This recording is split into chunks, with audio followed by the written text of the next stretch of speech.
Ito yung ating baboy. Medyo sinangkot ako muna sa bawang para mawala yung amoy.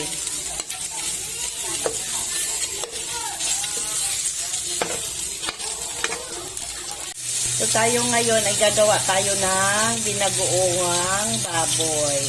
Pork binagoongan. Ayan, nagisa ako ng sibuyas, kamatis at bawang. Ayan. Ilalagay ko na ngayon yung aking sinangkot sa pork para siya ay medyo mas malambot. Ayan.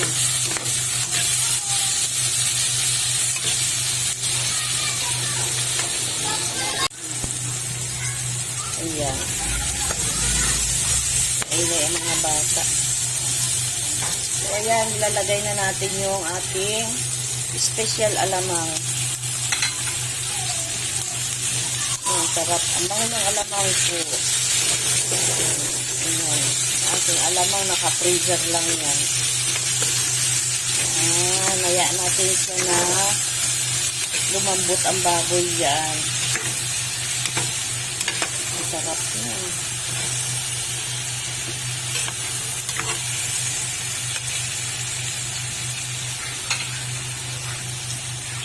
Balikan natin siya after 10 minutes. Ayan, maglagay tayo ng konting suka. Sukang iluko yung nilagay ko para masarap. Tapos lagyan na natin siya ng mga pampalasa dyan. Kayo na bahala kung kayo ba ay nagbibitsin, magic sarap ba. Yung ganito, pwede mo siyang i-stack. Tapos, maglagay din tayo ng konting asukal. Ayon sa tamang lasa ng ating binagoongan. Maingay ang mga bata. Maraming lalaro. Ayan. Hintayin natin siyang kumulo at main-in dyan. Alam nyo kasi yung ganitong alamang, pwede natin siyang i-stack lang dyan. Eto, pagkatapos nito, siyempre hindi naman siya mauubos. Ilalagay ko ulit siya sa freezer.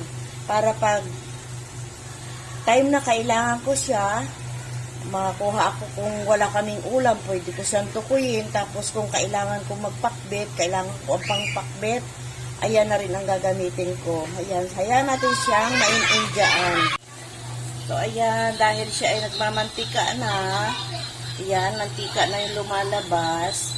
Ibig sabihin niya siya ay in-ina.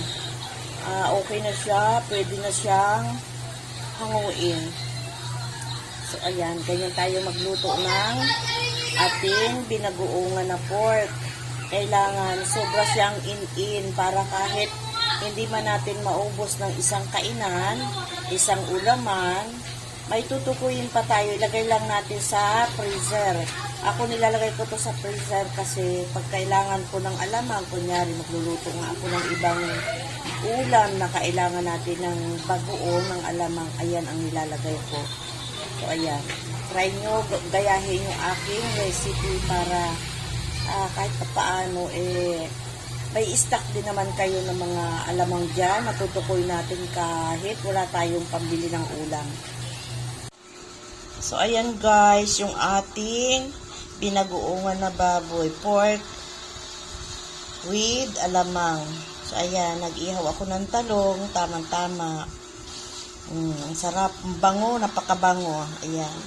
Thank you ulit sa panonood. Thank you sa support sa vlog ni Malu Ariola. Thank you so much. Thank you for watching.